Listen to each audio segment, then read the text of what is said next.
بسم اللہ الرحمن الرحیم۔ پردہ و حجاب اسلام کا ایک امتیازی اور علامتی نشان ہے، کیونکہ اسلام سے پہلے عورت بے پردہ و بے حجاب تھی۔ اسلام نے عورت کو پردہ و حجاب کے زیور سے آراستہ کر کے عظمت و کردار کی بلندی تک پہنچا دیا۔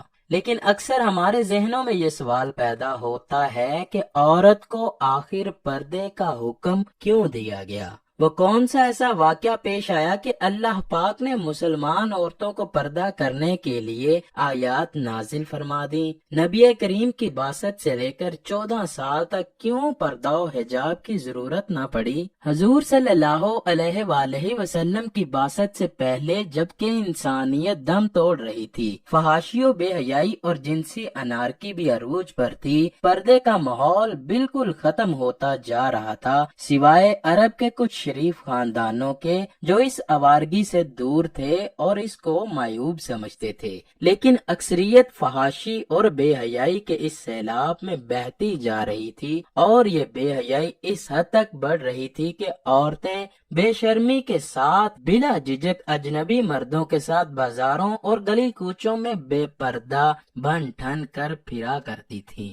ناظرین گرامی، حضور اکرم صلی اللہ علیہ وآلہ وسلم کی بعثت کے 14 سال تک ہر قسم کی تبلیغ کے باوجود پردے کا حکم نہ دیا گیا۔ اس کی سب سے بڑی وجہ تو یہ تھی کہ اسلام کو لوگ خصوصاً عورتیں زیادہ سخت تصور نہ کریں۔ مسلمان مکہ سے مدینہ ہجرت کرتے ہیں اور یہاں پر حضور اکرم صلی اللہ علیہ وآلہ وسلم کی شادی پر ایک ایسا واقعہ پیش آتا ہے کہ جس پر اللہ پاک خود پردے کے بارے میں آیت نازل فرما دیتا ہے۔ وہ واقعہ کچھ یوں ہے کہ حضرت زینب بنت جاش رضی اللہ تعالی عنہ کے والد کا نام جاش بن ریاب تھا، جو کہ قبیلہ بنو اسد کے چشم و چراغ تھے۔ آپ کی والدہ کا نام امیمہ بنت حضرت عبد المطلب تھا، یعنی آپ فخر الزمان سرور کائنات حضرت محمد صلی اللہ علیہ وآلہ وسلم کی پھوپھیزاد بہن تھی۔ حضرت زینب بعثت سے 10 سال پہلے نبی کریم صلی اللہ علیہ وآلہ وسلم کی پھوپھی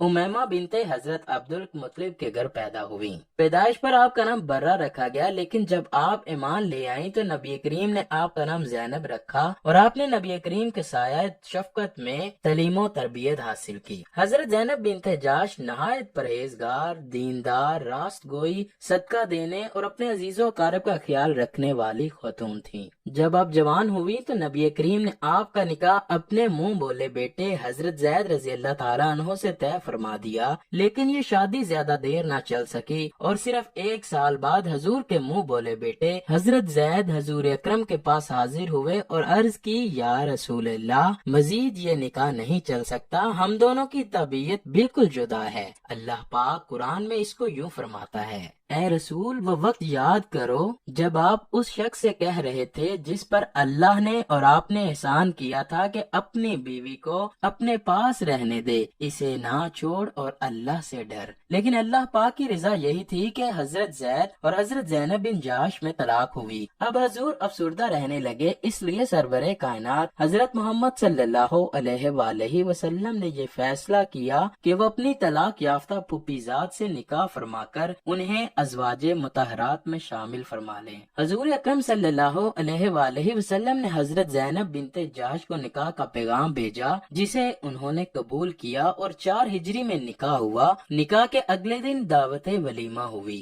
اسی دعوت میں آیت حجاب اتری، جس کی وجہ یہ تھی کہ دعوت کھانے کے بعد چند آدمی حضور کے گھر کے اندر ہی بیٹھے رہے اور آپس میں باتوں میں لگ گئے، اور کبھی کوئی اندر آتا اور کبھی ان میں سے کوئی باہر جاتا۔ اسی مکان میں حضور اکرم کی دلہن حضرت زینب بنت جاش بھی تھیں، اور وہ ان مردوں کی وجہ سے دیوار کی طرف منہ کر کے بیٹھی تھیں اور بے چینی محسوس کر رہی تھیں۔ حضور اکرم صلی اللہ علیہ وآلہ وسلم نے جب یہ دیکھا تو آپ پریشانی میں چکر لگانے لگے۔ حضور کے بار بار چکر لگانے کی وجہ سے ان مردوں میں سے کچھ تو اٹھ کر چلے گئے، لیکن کچھ پھر بھی بیٹھے رہے۔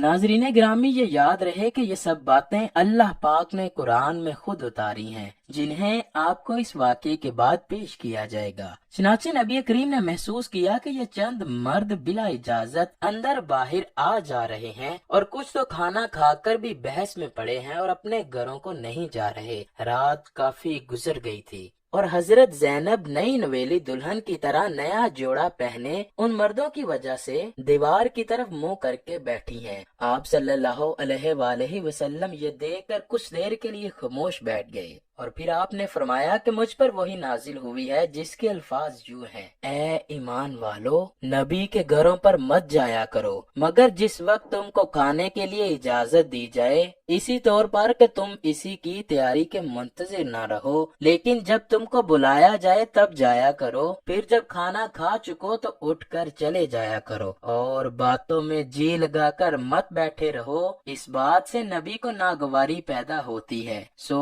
وہ تمہارا لحاظ کرتے ہیں، اور اللہ تعالیٰ صاف بات کہنے سے لحاظ نہیں کرتا، اور جب تم ان سے کوئی چیز مانگو تو پردے سے باہر مانگو۔ اس آیت کو سننے کے بعد سب مرد حضرات فوراً گھر سے باہر نکل گئے، اور پھر حضور اکرم صلی اللہ علیہ وآلہ وسلم نے دروازے پر ایک پردہ لٹکا دیا، اور اگلی صبح تمام امہات المؤمنین کے دروازوں پر پردے لٹکا دیے گئے، اور لوگوں کو گھر کے اندر جانے کی ممانعت ہو گئی۔ یہ ذی القعدہ سن 4 ہجری کا واقعہ ہے۔